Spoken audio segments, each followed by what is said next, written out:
Buenas tardes con todos. Soy la alumna Santos de Paz Milagros Nicole. Estoy cursando el octavo ciclo de la carrera profesional de Derecho y en esta oportunidad les voy a hacer la prestación del servicio social universitario en orientación jurídica del curso de responsabilidad social 8, en la cual vamos a tratar tres temas. El primero es delito de trata de personas, el segundo, tendencia ilegal de armas y el tercero, la pensión de alimentos. Bueno, el delito de trata de personas. En esta oportunidad vamos a ver la esclavitud, la prostitución y la explotación laboral. Tenemos a la esclavitud. Bueno, la esclavitud es la práctica histórica tan remota como la civilización, ¿no? Es una relación denominada sobre una persona que al ser tratado como una mercancía podía ser vendido, donado o intercambiado.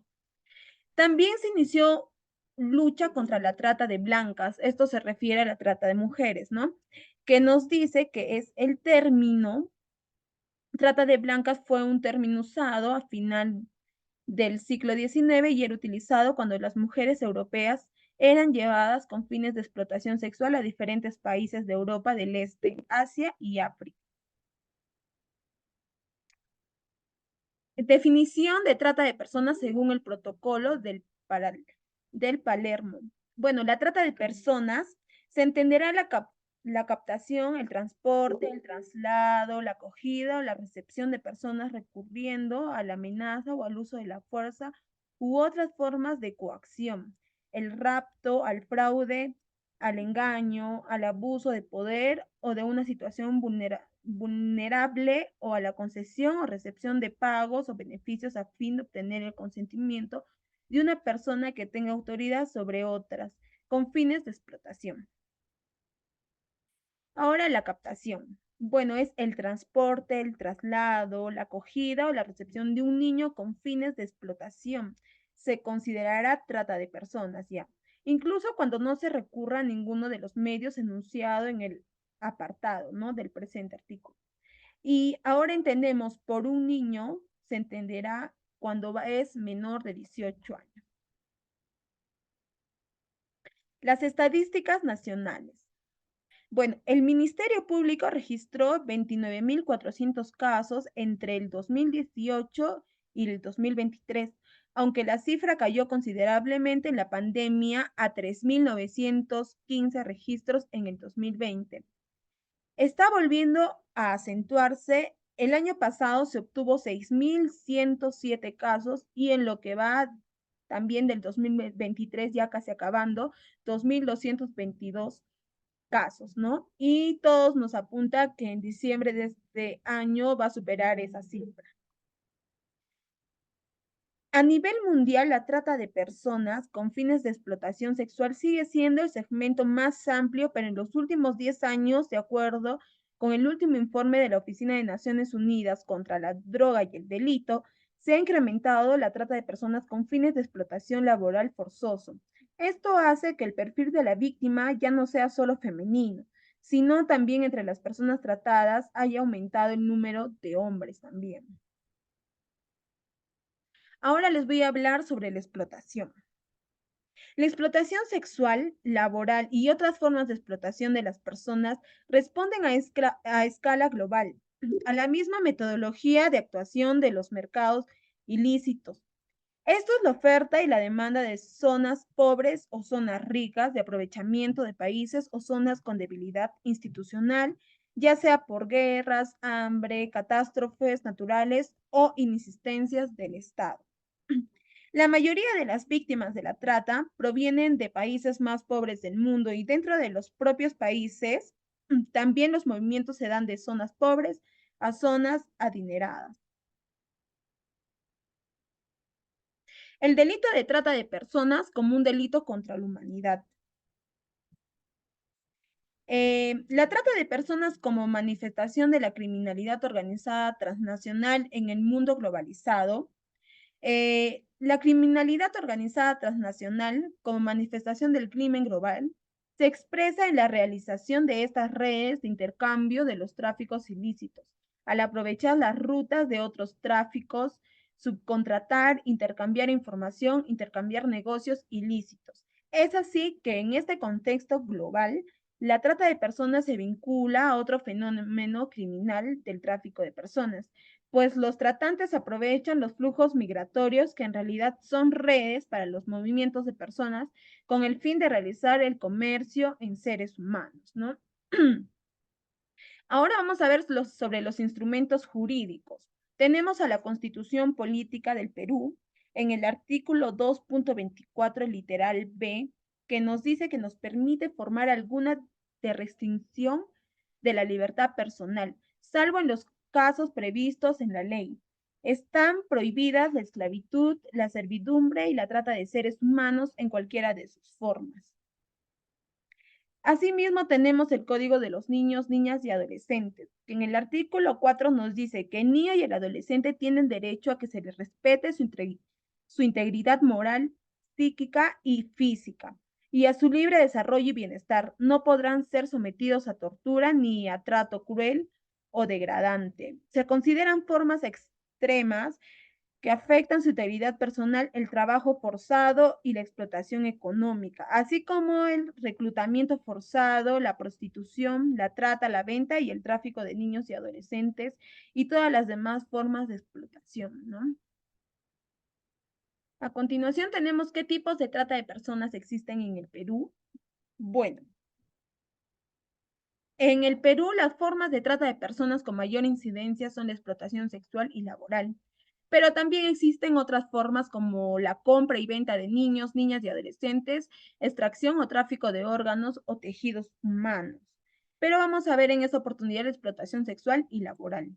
La explotación sexual se entiende como el abuso real o intencionado de la diferencia de poder, la confianza o la posición de vulnerabilidad de una persona, como una persona refugiada que depende de otra para sobrevivir u obtener raciones de alimentos, educación, libro, transporte u otros servicios con el fin de obtener favores sexuales, ¿no? Lo que incluye, entre otras acciones, ofrecer dinero u otras ventajas sociales, económicas o políticas. El tráfico de personas y la prostitución son formas de explotación sexual. La explotación laboral. Todos aquellos abusos que comete el empleador sobre el empleado, como trabajar bajo una condición de amenaza o percibir un salario que no se corresponde con la responsabilidad, esfuerzo y horas de trabajo. La explotación laboral, más allá de ofrecer un mal salario y precarias condiciones de trabajo, también implica una serie de aspectos sociales, económicos, morales, físicos y mentales que afecten a los individuos, sin que las empresas ofrezcan un gran número de casos, la indemnización correspondiente. Genera un tipo de denominación de parte del jefe hacia el empleado, ¿no? Lo cual se puede generar a partir de amenazas tras diversos mecanismos a los que el empleado es vulnerable. También se incluye a la trata o comercio de personas. Por ejemplo, ¿no? Si se trata de inmigrantes ilegales, es muy posible que se den casos de explotación y abusos por parte del empleador. Penalidad según el Código Penal. Tenemos el artículo 129A que titula como trata de personas, que nos dice que el que mediante violencia, amenaza u otras formas de coacción, privación de la libertad, fraude, engaño, abuso o poder, o de una situación de vulnerabilidad, concesión o recepción de pagos, o cualquier beneficio, también es la capta, el transportar, el que acoge, el recibe o el que retiene a otro en el territorio de la República o para su salida o entrada del país con fines de explotación, es reprimido con pena privativa de libertad no menor de 8 ni mayor de 15 años. Asimismo, tenemos el artículo 303b, que nos dice formas agravadas del tráfico ilícito de migrantes. La pena será no menor de 5 ni mayor de 8 años de pena privativa de libertad e inhabilitación conforme al artículo 36, incisos 1, 2, 3 y 4 de nuestro Código Penal. Pasamos, ay, no. Bueno, tenemos también la atención a la ciudadanía para cualquier tema de explotación. Tenemos a la Defensoría del Pueblo y que nos podemos comunicar con sus oficinas más cercanas, los números y la línea gratuita, ¿no? Ahora pasamos al siguiente tema, la tenencia ilegal de armas. La definición. Bueno, este delito está tipificado en el primer párrafo del artículo 279G del Código Penal peruano, donde nos dice que el que sin estar debidamente autorizado fabrica, ensambla, modifica, almacena, suministra, comercializa, trafica, usa, porta o tiene en su poder armas de fuego de cualquier tipo, municiones, accesorios o materiales destinados para su fabricación o modificación, será reprimido con pena privativa de libertad no menor de 6 ni mayor de 10 años e inhabilitación conforme al inciso 6 del artículo 36 del Código Civil. Este delito se configura cuando poseen una arma sin autorización, o sea, nos quiere decir sin licencia, ¿no? Tan solo al poseerla ya está consumando el delito, ya que existe la probabilidad de disposición o de ser usada y eso pone en riesgo a la ciudadanía. ¿Cómo se puede apreciar estos delitos contra la seguridad pública? Son muy frecuentes y lamentables en todo el mundo, pero esto no queda aquí, sino en algunos casos el responsable o los responsables de estos delitos quedan impunes por la justicia, ya sea estos por faltas probatorias para realizar una investigación o por falta de claridad en sus resoluciones. El delito de tenencia ilegal de armas en la legislación nacional del Código Penal está establecida en el título 12, capítulo 1, Delitos contra la seguridad pública, entendida esta figura como aquella facultad que tiene toda persona para disponer de su seguridad ciudadana.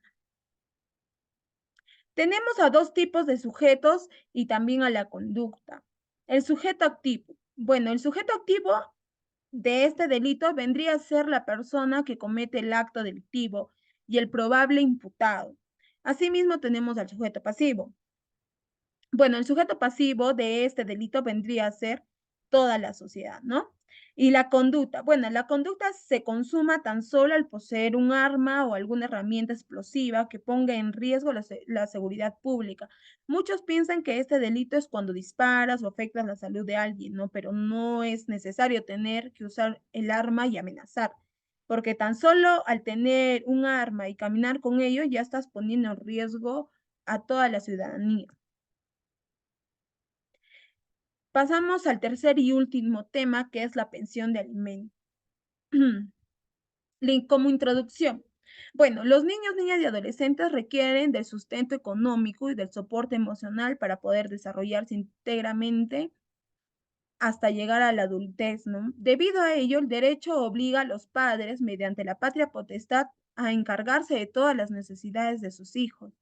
En el Perú, el derecho de alimentos es una obligación de los padres con sus hijos y su incumplimiento puede causar la pena privativa de la libertad. Así la Constitución política precisa en el artículo 6, el cual nos dice que es deber y derecho de los padres alimentar, educar y dar seguridad a sus hijos.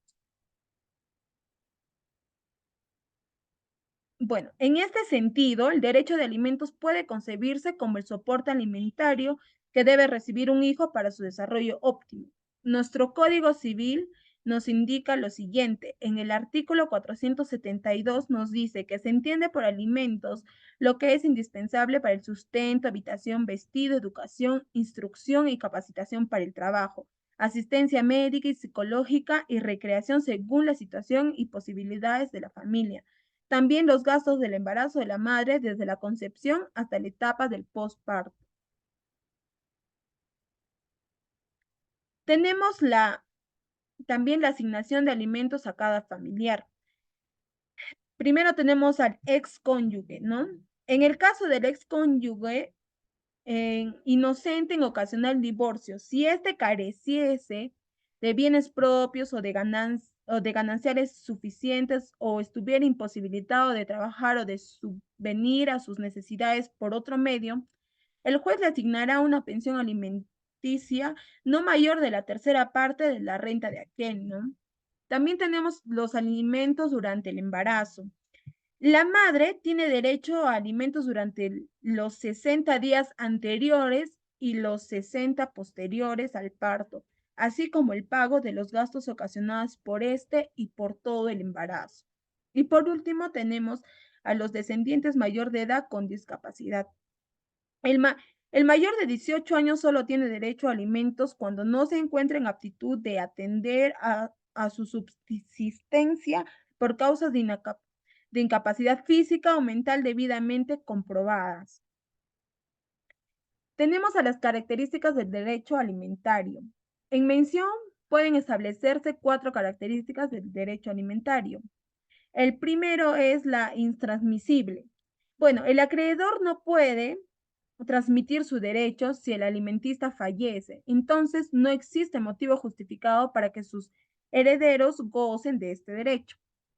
El número 2, irrenunciable, ¿no? El carácter personalísimo del derecho alimentario no permite que los acreedores puedan disponer de él.